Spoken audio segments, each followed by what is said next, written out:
Sejam bem-vindos ao Contracapa, meu nome é Felipe, se você gosta de livro, leitura, literatura, considere escrever aqui no canal. E hoje é mais um vídeo de tag, hoje é a tag do Eu Nunca. E a tag do Eu Nunca foi criada pela Elizabeth, do canal Lizzie Faye Loves Book e traduzida por Paulo Hatz, do Livraria em Casa, e o link tá aqui na descrição se você quiser ver o original. Então, a gente tá aqui numa sequência de tags, né? Toda sexta-feira eu tô fazendo tag para vocês. Tem uma cacetada de tag para fazer, então fique à vontade para sugerir a sua tag, não a sua tag que você criou, mas uma tag que te tenha apreço.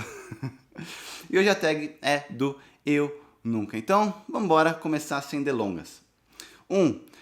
Nunca li algo tão maravilhoso. E eu pensei em vários livros diferentes. Eu pensei em O Nome do Vento, o primeiro livro, eu achei maravilhoso. Eu pensei em A Companhia Negra, que eu adorei. Eu pensei em alguns contos do The Witcher, mas o que ganhou pra mim foi Stephen King sobre a escrita. Esse é um livro, eu achava que era um livro de dicas para escrever melhor. Mas é muito mais que isso. Tá vendo que tem até a marca, eu deixo marca-página porque eu sempre tô revendo e tentando relembrar alguma coisa que ele falou aqui. Porque, sim, é um livro de dicas de escrita, mas ele usa muito a biografia dele. Então ele conta muito sobre a história dele. É um livro muito mais biográfico, autobiográfico no caso, do que necessariamente dicas de escrita. Mas como que Stephen King e a escrita estão sempre muito entrelaçados entre eles, então é natural que quando o Stephen King vai falar da vida dele, ele dá muita dica sobre escrita. E esse livro é muito legal, ele conta muita coisa da vida dele, ele conta muita coisa, desde quando ele era pequeno até a época que ele sofreu acidente andando na estrada. E intercalando com isso, ele conta também um monte de dicas de ferramentas e formas de utilizar a escrita para conseguir contar a história. Então, sobre a escrita de Stephen King é impressionante. Ó, The Wall Street Journal, um clássico incomparável, e realmente eu acho que é mesmo. O 2, eu nunca pensei que ia terminar isso. E eu acredito que seja o timbre. E aí, por que é o timbre? Porque eu parei umas 2 vezes para intercalar com alguns outros livros, porque eu estava achando muito chato. Eu me questionei algumas vezes para ver se, puta, será que eu tô tão envolvido na história para me dedicar a terminar esse livro? Será que me importa qual é o destino dos personagens? Depois de uma boa reflexão, eu decidi que era. E aí eu acabei terminando, mas o Timbre é o terceiro livro da trilogia Site do Ceifador. E eu achei que, pro momento, eu falei, será que eu vou? E acabou indo. 3, eu nunca vou terminar isso. E se eu responder fazendo graça, eu ia falar, As Crônicas de Gelo e Fogo do George R. R. Martin, porque nem ferrando que ele vai conseguir terminar tudo. Mas, falando de um jeito mais sério, eu escrevi aqui, ó, Contos de Terror, Mistério e de Morte, de Edgar Allan Poe. Eu peguei no Kindle esses contos, porque eu queria ler mais contos, eu queria... O Edgar Allan Poe, puta nome famoso, né? Só que, puta, é uma escrita antigona, chata. Não fluiu pra mim, então eu acho que... Puta, vai ser difícil eu terminar. Acho que nunca vou terminar todos aqueles contos lá, porque tem alguns com uma linguagem muito rebuscada. Próximo.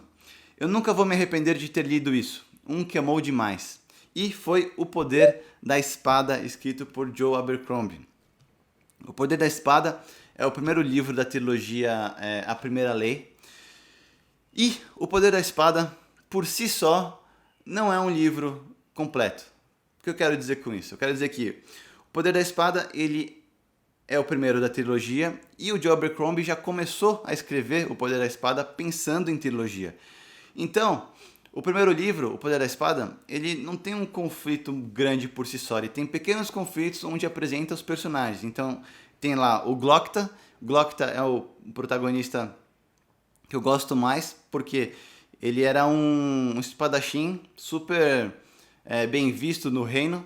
Todo mundo queria ser igual a ele, só que aí ele foi capturado pelo reino inimigo, foi torturado por 2 anos e aí ele voltou para o reino fazendo parte da Inquisição.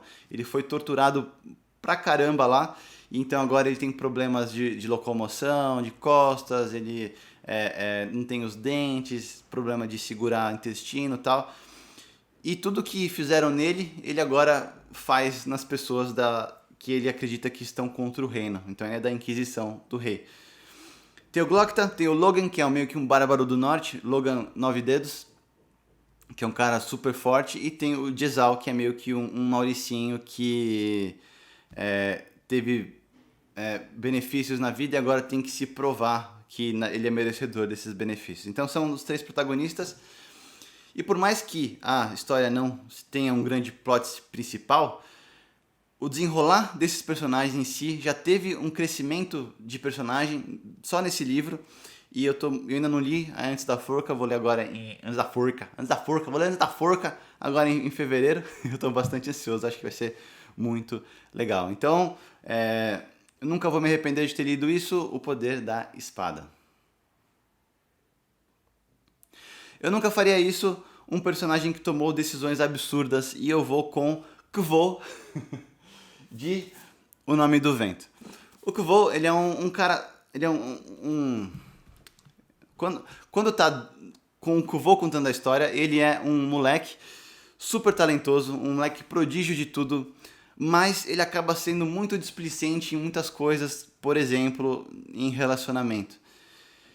Então, tem algumas respostas que ele dá, ele é meio estouradão também, né? Então, tem algumas situações que ele se vê que ele mesmo causou a situação por ele ser estouradão e por ele ser displicente, por ele querer mostrar quem manda em algum lugar. Então o Kvothe é um cara que vira e mexe, ele tem algumas atitudes que eu falo, nossa, não, tipo, porra, mano, você combinou com a mina de se encontrar com a mina, e aí você vai fazer cagada pra dormir e não se encontrar e a mina some, tipo, puta, é agonizante. E se você lê O Nome do Vento, você sabe bem do que eu tô falando, do relacionamento do Kvothe com a Dena. Boa, próximo. Eu nunca quero admitir que tive que ler isso. E, puta, eu não tenho um livro que eu li que eu falo, que eu não diria que eu li, sabe? Eu nunca admitiria que eu tenha lido. Então, próximo. Eu nunca li algo tão fofo. Livro que tocou o coração. É estranho, eu nunca interpretei livro como fofo, né? Tipo, o livro é cuti-cuti, é um livrinho cuti-cuti. Mas eu acho que ganha, pra mim, o Joyland. Joyland é um livro que eu já falei várias vezes aqui no canal, já fiz até resenha, que é um livro do Stephen King super despretensioso, só que é um livro que tem coisas bonitas, tem coisas da vida bonita. Então, o final me fez lacrimejar um pouco. Então, se fosse escolher um livro que tocou o meu coração, seria Joyland, de Stephen King. Eu nunca ri tanto. Essa é a próxima. E eu acredito que... Puta, é engraçado porque eu rio sozinho nos livros muito fácil, né? Até quando eu tô, sei lá, lendo com a Isa, ela fala, pô, mas por que você lê tanto? Por que você ri tanto dos livros que você lê? Eu falo, sei lá, porque é engraçado, me envolve na história, né? E eu lembro de um livro que... É um livro que eu não curti tanto assim, mas é um livro muito engraçado que é Perdido em Marte. Perdido em Marte. Primeiro dizer que eu odeio capa que tem elenco, mas quando eu comprei só tinha essa versão. E Perdido em Marte conta a história de um cara que ele foi abandonado pela tripulação em Marte, e aí ele tem que se virar para sobreviver. E aí ele tem que fazer muita coisa, tipo, ele tem que plantar, tentar fazer o solo ficar fértil, tentar consertar um monte de maquinário. E fica muito técnico às vezes. Ele fala, eu tive que aumentar o ATP do ar para 7 porque o pH da água ficou em -2, então ficou fértil, tal coisa. Isso era muito cansativo. Mas Mas ele é muito engraçado. O cara é muito. O personagem, ele é muito cômico, assim. Ele tira sarro bastante das coisas. Ele enfrenta a sua morte lenta de uma forma muito cômica. E eu achei muito engraçado. Último, eu nunca teria sobrevivido à minha infância sem ter lido isso. E eu já falei várias vezes aqui que eu tive uma leitura tardia. Eu comecei a ler, eu já estava mais de adolescente. Então, eu nunca teria sobrevivido sem ter lido, provavelmente, história em quadrinhos de Tartaruga Ninja, provavelmente.